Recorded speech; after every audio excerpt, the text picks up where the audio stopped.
Good morning, everyone. My name is Adrian Herder, and I'm the media organizer with the nonprofit organization Tonne, abbreviated as TNA. And this presentation that you're going to be hearing this morning is going to be regarding the Kayenta Mine Permit Renewal Informal Conference that will be taking place next week in the community of Kayenta. And this presentation that you're going to be hearing is going to help folks understand what this is all about, why is it important, and why people should be getting involved or providing public comment on this issue. So before we jump into the presentation, I would like to have our speakers introduce themselves. We're going to go ahead and start with Nicole, and then we'll jump to Wilda. So go ahead, Nicole. Yeah, Shay Nicole Horseherder Yinxia. I'm Nicole Horseherder, and I am the director of Tonne, and I'm the executive director of Tonne. I'm here with my colleagues to talk about the Kayenta Mine Permit Renewal Informal Conference, and we have a presentation that will help viewers and people who want to participate in the informal conference that will be held on Tuesday, August 26th, next week. Awesome. Thank you, Nicole. We can go ahead and have Wilda introduce yourself. Yate Shay Wilda Anagel Yinchia Torich Ini Michelin, the Bethlehem and Bushes Teen, Dził Yíjiin Blonde, Nashta, Auto, Black Mesa United, Dził Yíjiin Behotan A Chanaldish. Auto, hello, my name is Wilda Anagel. I am a member of Black Mesa United, also known as Dził Yíjiin Behotan. And I'm happy to join Nicole and Adrian on this presentation for the informal conference that will be happening next week. Awesome. Thank you, Wilda and Nicole, for that introduction. So just to have some clarification on our slide here, it says Wednesday, August 20th, and that's the date when we're giving this presentation right now. But the informal conference will be taking place on Tuesday, August 26th. So that way, if there's any confusion with folks, again, we'll have more information on the slides coming up. But thank you again for that introduction, Nicole and Wilda. And first, the first slide that we're going to be talking about is going to be on this next slide, and that's going to be for Nicole. So let me go ahead and change slides. And again, if you need me to go to the next slide, you can just tell me next. All right. Yeah, again, this is Nicole Horseherder, and I want to start out by saying that we have asked for an informal conference from the Office of Surface Mining, Reclamation, and Enforcement.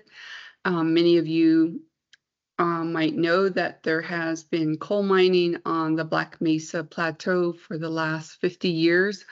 The first mines stopped operation in 2005. That was the Black Mesa Mine. The second mine, Kayenta Mine, stopped operation in 2019. At this time, reclamation is, the company is in full reclamation mode.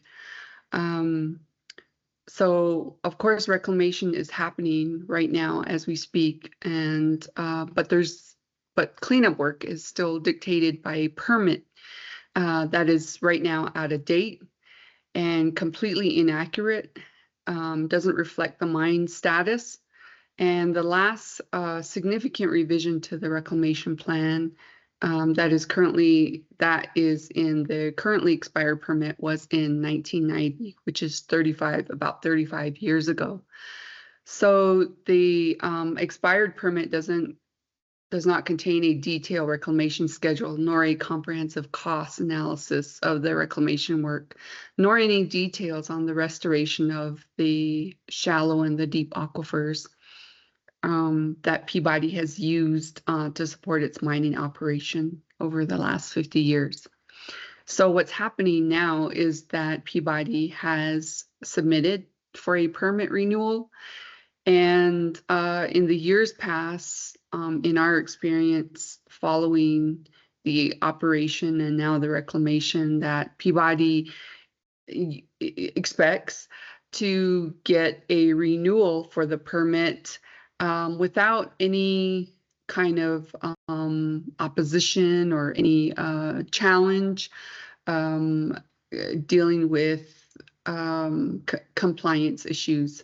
So what we are doing now is, because we know this, because we know Peabody's on an expired permit, we are actually challenging the permit renewal. And one of the ways to do it is to ask for an informal conference, which is just basically asking for a meeting in which the public can go and voice their concerns about the permit renewal.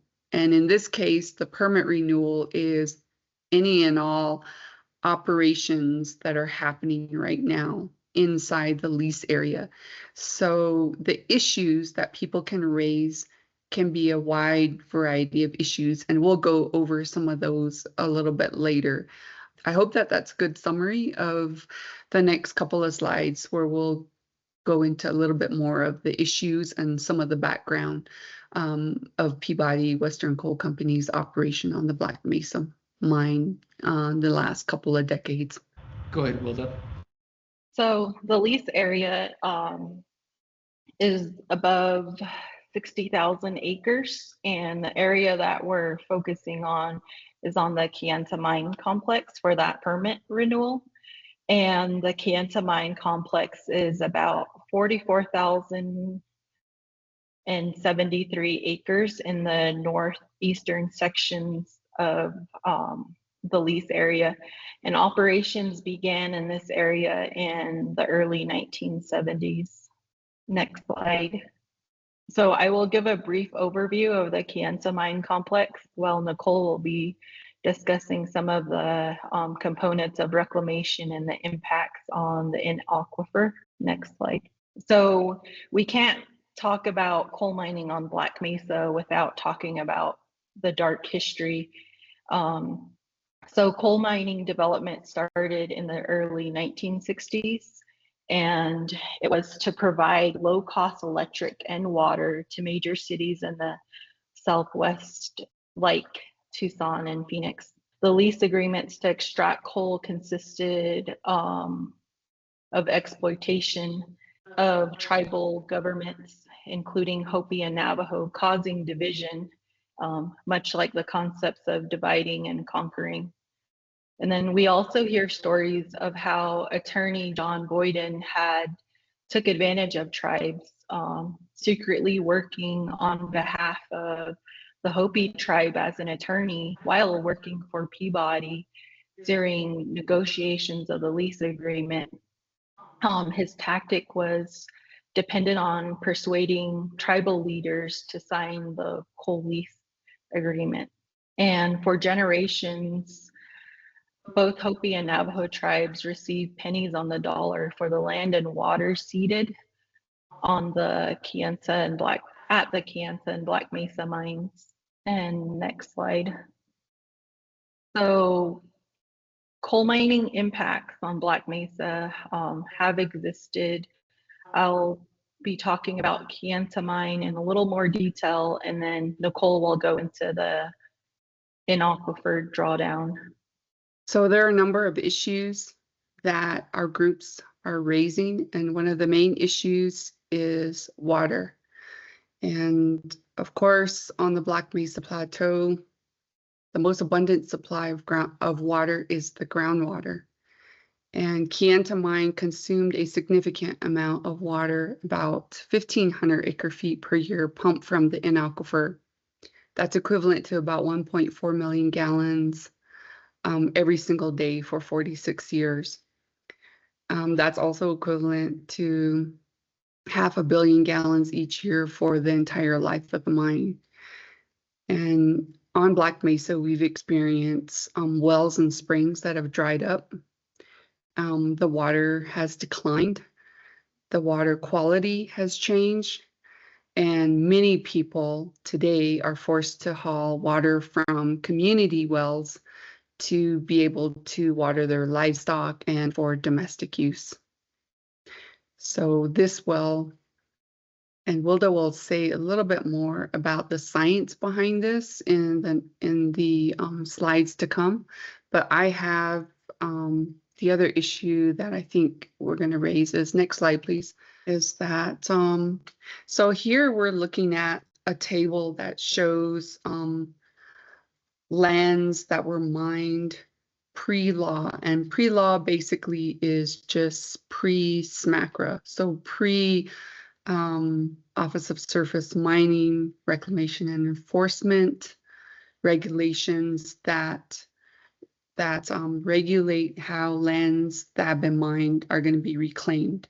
So we do have lands on Black Mesa that precede these laws that were put in place in the 70s. And so those lands that have been mined are not subject to the same kind of standard of reclamation as the laws, as the SMRE laws, which came later. So of those lands, we have, I just want to point out 5,246 acres of land that have been mined, and nearly 90% of those lands are now in the final phase of reclamation, 4,585,000 acres. So really, this represents lands that were mined pre-law. We call it pre-law, pre-SMRE law. And so what is expected of these lands is that they have been reclaimed, about 90% of it, almost all of it, and they're pretty much reclaimed to a much lower standard than what we're expecting lands that were mined after this law were set in place. And we'll see that in the next slide. So can we look at the next slide? So this table represents lands that were mined after SMRE law. And so the area of land that's been disturbed after the law was put in place is 13,220 acres. And of that, 1,384 acres is in its final phase. So really, we're seeing more than 90% of land still in various phases of reclamation. And so there is a big concern about this.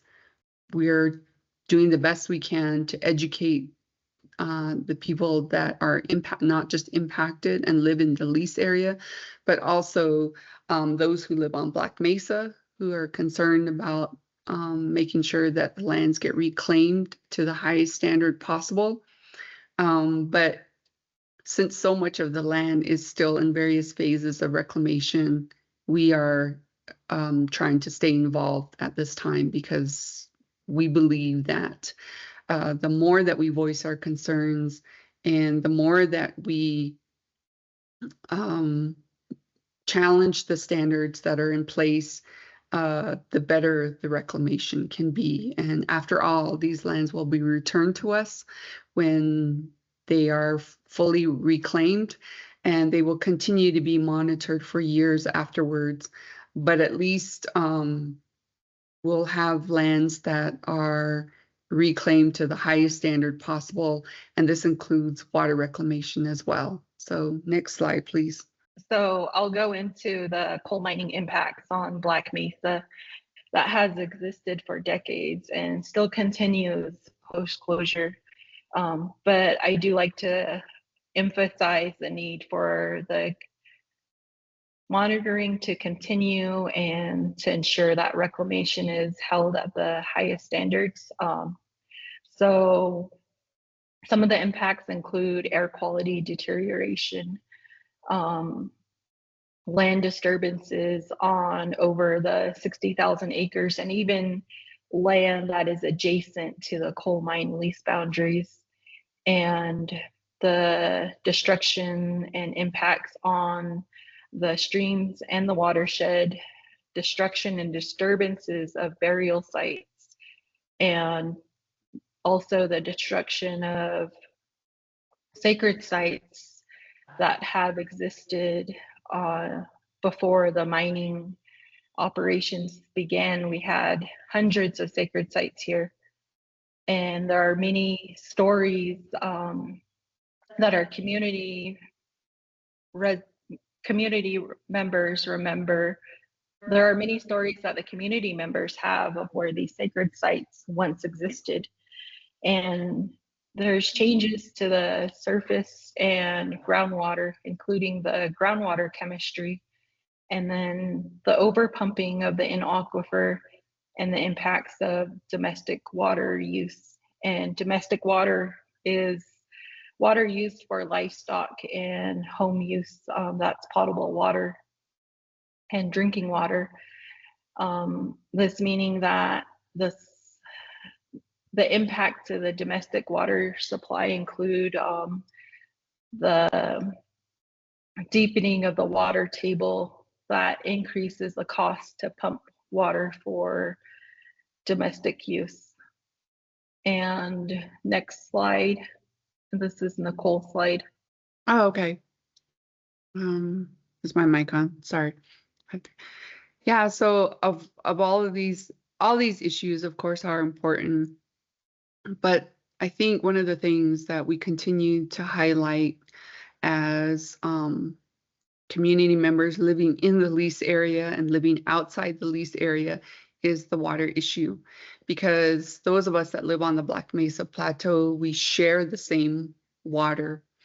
And it's really important for us to see exactly how both the shallow aquifers and the deep aquifers are going to be reclaimed. And that's something that that OSM has not been transparent with in the last couple of years.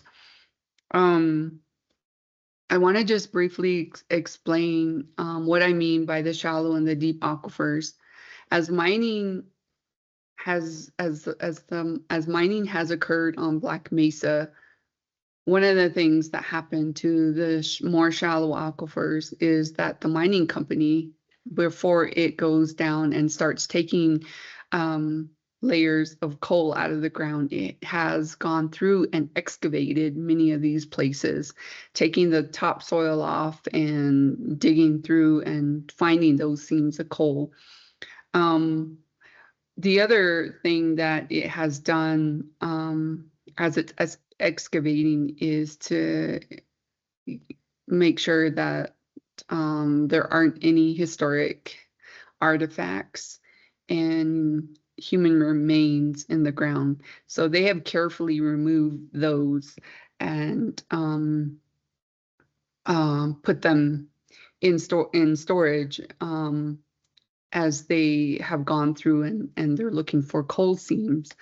What this has done, besides the fact that they've removed historical and traditional artifacts and human remains, our ancestors from the plateau, but also that a lot of the aquifers that exist on Black Mesa are of different depths. And so when they go through and excavate some of these places, they're actually a potential to destroy shallow aquifers that exist. And so once you mine through those places, I mean, those are essentially destroyed. And we're trying to get more information about what the inventory for these water sources are. Not only the shallow aquifers, but shallow water sources include windmills and also earthen dams, so stock ponds sometimes, as they're called. We're concerned about how those shallow water sources will be addressed through this reclamation. And we have not, to date, we have not seen what that plan is, in the specifics of it, any details about how those will be restored or how they will be addressed. Now, the second issue that I want to raise is the deep aquifers. And the deep aquifers, we all know, has been the abundant supply of water on Black Mesa, but is also the supply that the mining operation has depended on heavily. And And so these deep aquifers is actually also the aquifer that communities rely on for their potable water. And these same supplies of water have been used not only to support the slurry line for about 35 years, but also in general mining operations for both mines as they existed and operated right up until operations ended. So the impacts to the deep aquifers have been tremendous, and those impacts have been felt all over the plateau and continue to be felt. It has resulted in the drying and the of seeps and springs all over the plateau, and it has also resulted in wells that have been drilled across Black Mesa to have to go deeper because the water level has dropped. It has also changed the water quality in some places. Some of the changes that our Hopi neighbors are feeling is the changes in quality and the increase in, like, say, arsenic and lead in the water on the southern end of the plateau. So I just want to point out that these two are really critical issues that we continue to raise. And to date, we haven't seen a specific plan as to how this will be addressed. So next slide, please. This slide is created to show the relationship of the drawdown of the water and how it relates to the operation by Peabody Western Coal Company. And so you can see on the far left side of this graph, you can see the drawdown started in about 1970. And actually, I think this is Wilda's slide. Wilda, do you want to go ahead? Sorry. Yeah. I knew this would happen, but this is Wilda's slide. So go ahead, Wilda. So this graph is a graph that was obtained from the USGS, and the graph represents the depletion of the aquifer. And data for this graph was obtained from 1970 to 2018. And this graph shows the water table's steady decline, meaning that the water level is dropping and the depth of water is increasing. That's wrong. So the data for this table was gathered from 1970 to about 2018. And this graph shows the impacts of groundwater withdrawal from mining. And as you can see that the groundwater declined, and about 2005 is when the Black Mesa mine closed. So you could see that since 2006, there has been more of a stabilized water table. However, this map does not include any of the other variables of the drought or climate impacts. And this drop represents that there was a heavy use on groundwater withdrawal and a lot of stress that was put onto the aquifer. And for future projections, I think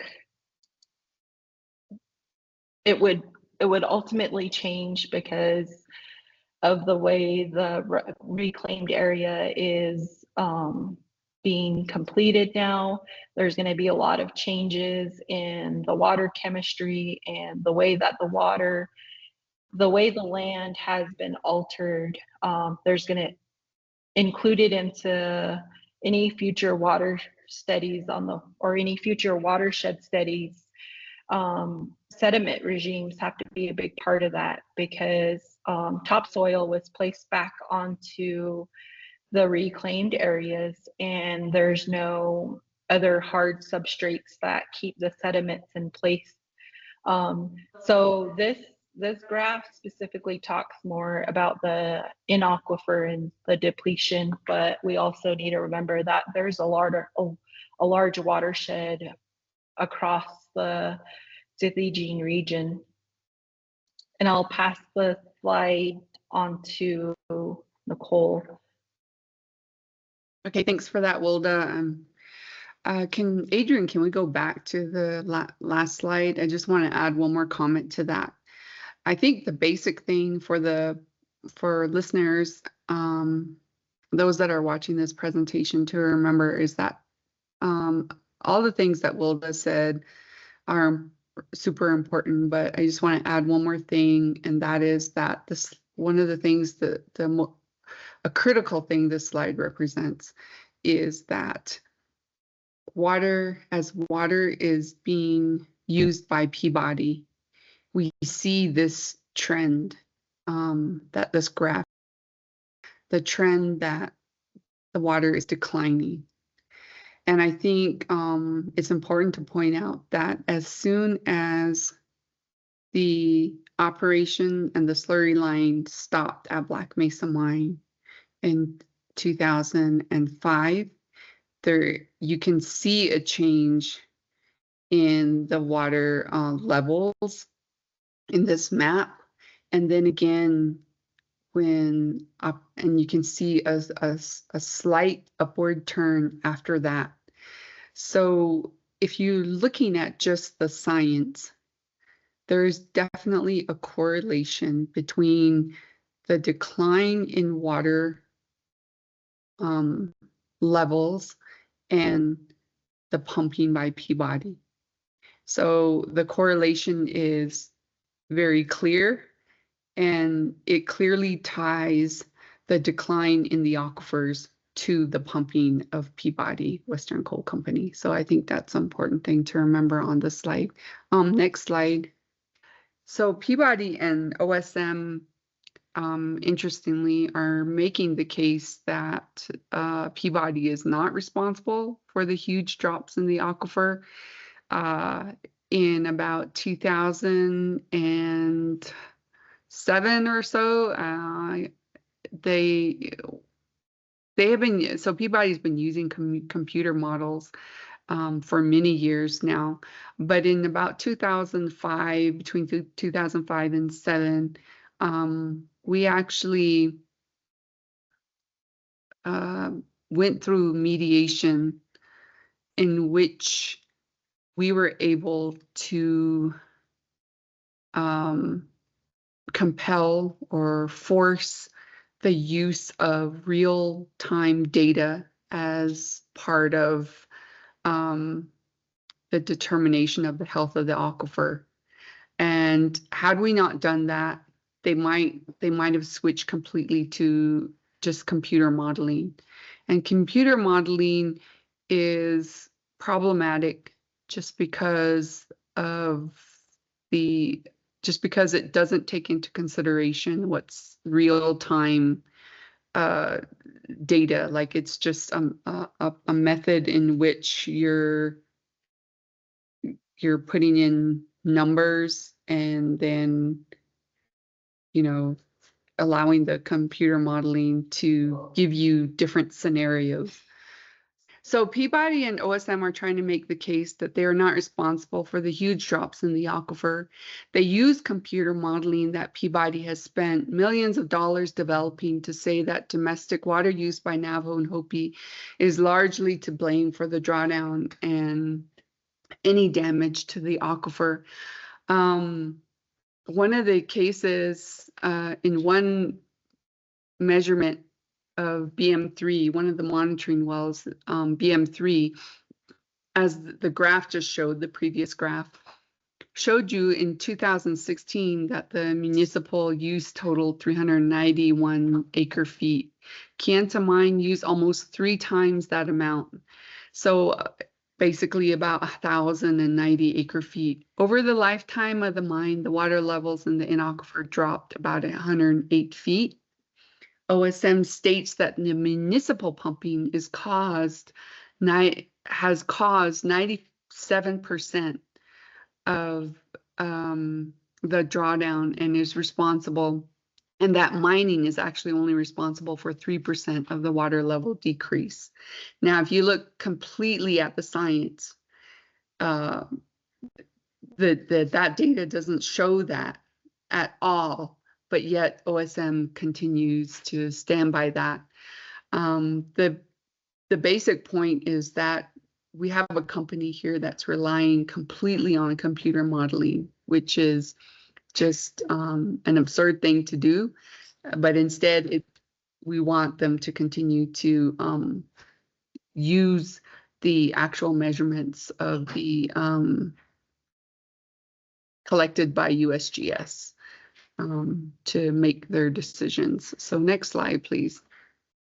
The law that governs mine cleanup, like I said before, is SMRE, and it's clear what should be done as far as reclamation is concerned on Black Mesa. Under federal law and as a federal trustee to the Hopi and Navajo people, the OSMRE has a legal duty and obligation to ensure that land and water resources damaged by years of mining activity was restored, and that people whose lives and families have been upended by half a century of mining have a say in what that looks like. For Black Mesa Mine and portions of Kayenta Mine that were permitted pre-law, there are still minimum standards. These leases with the Navajo and Hopi required Peabody to return to the land, to the tribes in as good a condition as received. And that's language that's taken straight from the lease agreements between Peabody Western Coal Company and the Navajo Nation. Since the mine permit was last renewed in 2017, Peabody has applied for and OSMRE has approved dozens of requests for revisions to the permit. Numerous requests to approve reclamation and return tens of millions of dollars in reclamation bonds. And when Peabody can't meet the standard they ask for the standard to be changed through usually through a minor permit revision. The permit renewal is the last opportunity for the Navajo Nation and the Hopi tribe to have a say and hold Peabody accountable for returning land and water back to as good a condition as received, as required by the company's lease. Through the permit renewal process, OSMRE can designate the closure of the mine and all the cumulative changes to the permit as significant mine permit revision, and this is something that we've been asking for in these last couple of years. We want, there is this process that's already in place in which you can ask for a significant mine permit revision. And one of the criteria to getting something like that is basically a change in operation, a major change in operation, and that has already occurred with the closure of the mine.